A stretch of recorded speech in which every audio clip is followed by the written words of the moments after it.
Welcome back to Basics. I'm Shannon the Spoonie Stitcher. Don't forget to check out Teresa at Critters Crochet, linked down below. She will teach you the exact same thing, but perhaps her teaching style is different than mine. Today we are learning the slip stitch and the chain. You really can't get started in crochet without knowing a slip stitch and a chain. You have to be able to do those two things because the chain is a foundation for many things. Coasters, garments, pillows, all kinds of things. So it's a very easy first step, and we're going to learn it together. Ready? Let's go. So for today's lesson, we're going to learn the slip knot and the chain. Two basics that everybody needs to know how to do. So get your hook and your yarn, and that's all you need today. Real quickly, let's talk parts of a hook. This is the head, this is the throat, this is the shaft, and this is the handle. Okay, so I'm sure you're wondering, how on earth do I even hold a hook or hold my yarn? No problem. So let's start with your hook. First of all, are you right-handed or left-handed? You're going to hold your hook in your dominant hand. You can either hold it like a pencil, so it's just like a normal pencil grip, like you're gripping a pencil ready to write. You want to stay on the handle as much as possible, although we do have what we call chokers, which is where we get a little high up on the shaft, but we should stay back here, especially when we're learning. And you control your hook like this, kind of a scoop method. Maybe that'll be more comfortable. Or you can do the knife hold. That's what I use. This is the knife hold, like you're ready to cut your steak or something.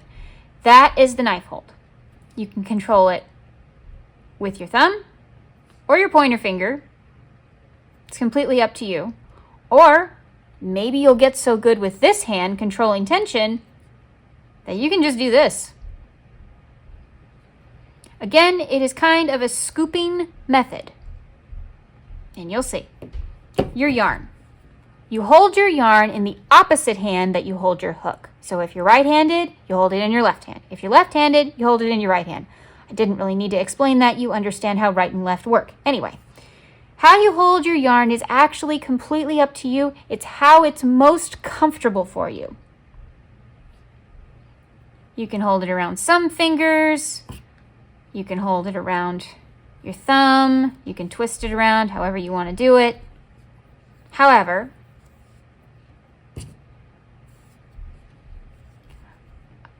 I like to hold my yarn mostly like this. You will see me hold my yarn multiple different ways throughout any tutorial you've ever seen, because I hold my yarn however I feel like I have the most control. It's completely up to you. But remember, your yarn hand controls your tension. Your hook hand controls where the stitches go. Both are very important. Both have to work with one another or messiness happens. But it's okay. You're going to learn tension throughout time.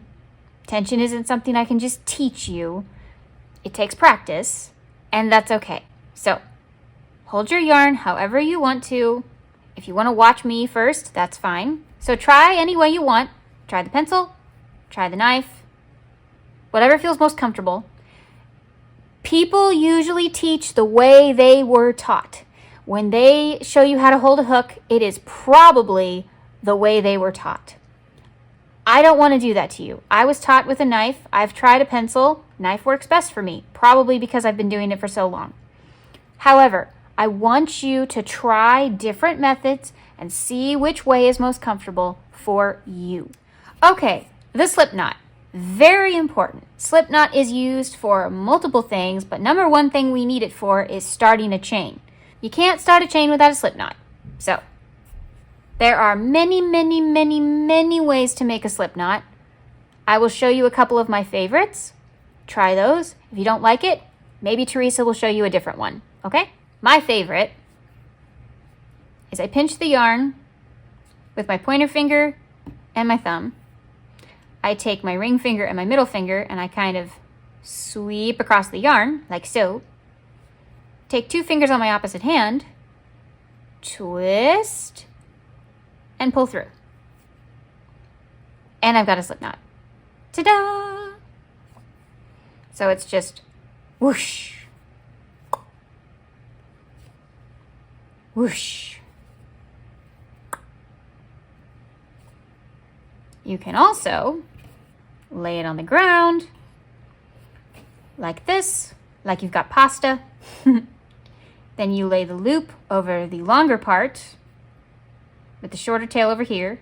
Then you grip in the middle, and you also have a slip knot. You want to see that again? So I just make a loop. Now I've got a loop. I bring the little loop over so that the large tail is on this side and the short tail is on this side. I pinch the large tail, pull the short tail, and boom, I've got a slip knot. One more time. Loop, throw over, grab, pull. Or pinch, push, twist, pull. Any way you like, completely up to you. Okay, now we've got a slip knot. Now what do we do with it? Here's our hook. We're going to put the slip knot on the hook, like so. Now, as you can see, this is a bit of a problem because that loop is a little large. This is why we call it a slip knot. We pull the tail, the long one. Now, we want the knot to be able to move up and down our hook very easily. We don't want anything tight. We don't want it to be difficult to get on the, no. We don't want it to be too loose because then it'll fall right off. We want it to be snug. Here we go. So if I slide it up here, okay, maybe it'll come off, but possibly it'll just be caught by that, which is the throat. We want to slide it up and down real easy. Okay? Now, pick a way to hold your yarn. And I like to pinch my tail when I'm making a chain, like so. So see how my hand is? Feel free to copy that. Okay, we're going to make a chain. I'm going to go slow. You're going to be able to follow. It will all be okay. With our hook, push the hook under the yarn. And our little throat up here needs to grab the yarn. So I like to just twist my hook just a little bit so it catches the yarn, as you can see. And then I'm gonna pull that through the loop that was on the hook, like so. See that? Now we have a little V. Let's do that again. We're gonna push our hook under the yarn, slightly twist it to grab the yarn, to pull it through the loop. There we go. Now we have two V's.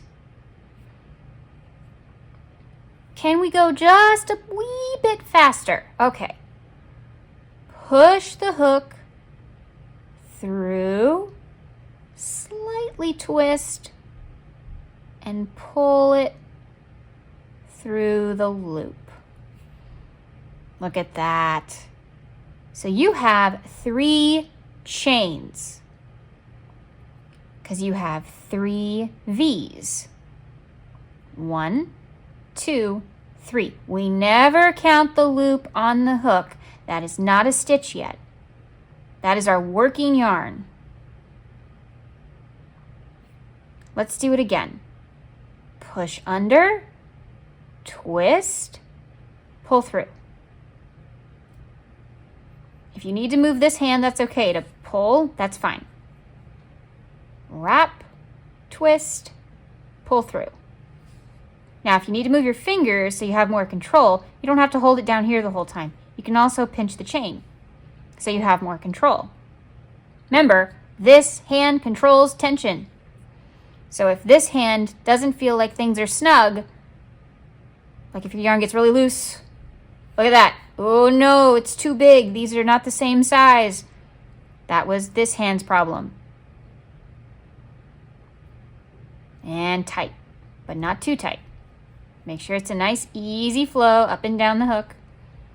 Okay, so we're going to try a little rhythm. And we're going to say things to help us remember how to do the stitch, okay? So I'm going to say wrap. That means we are wrapping the yarn around the hook. Then I'm going to say twist, because we want to twist the hook so that it catches the yarn, and pulling it through. So I'm going to say wrap, twist, pull through. Wrap, twist, pull through. Wrap, twist, pull through. Wrap, twist, pull through. And that is a chain. I want you this week to practice making a slip knot, making a chain, and going wrap, twist, pull through. Wrap, twist, pull through. It sounds dumb when you say it out loud, but the more you say it, the more you'll memorize it, and then you don't have to say it out loud, and it'll just be in your head, and it'll start to flow. And you can go faster.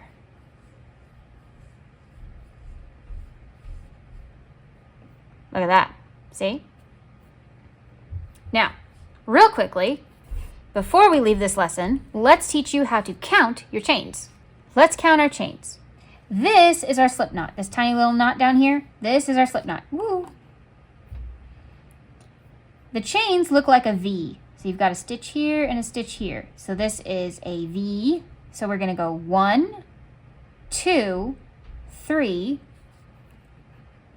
4, 5, 6, 7, 8, 9, 10, 11, 12, 13, 14, 15, 16, 17, 18, 19. I did 19, apparently. Let's do 20 for good measure. There we go. Okay. This chain has 2 sides. So normally, for right-handers, the short tail will probably end up on the left, and for left-handers, the tail will end up on the right. Make sure that you are looking at this with your tail on the side. So whether that's the right or the left, make sure your hook is upright and your short tail is on one side. Okay? Because I'm going to teach you that this loop on this side is your front loop, and this side is your back loop. Why? Because this is facing towards you and this is facing away from you. So this is your front loop and your back loop. That's going to be very important.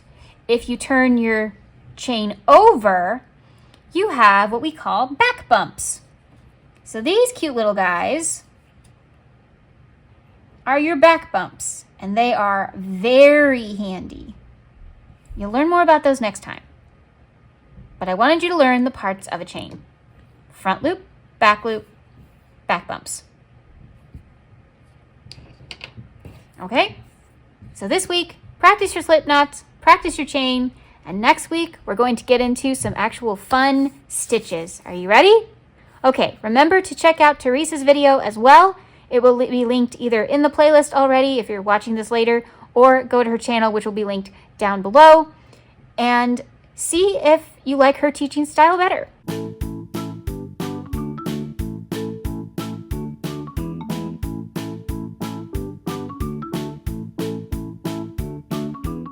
Remember, life happens, yarn helps, and spoonies can stitch it up too. Bye!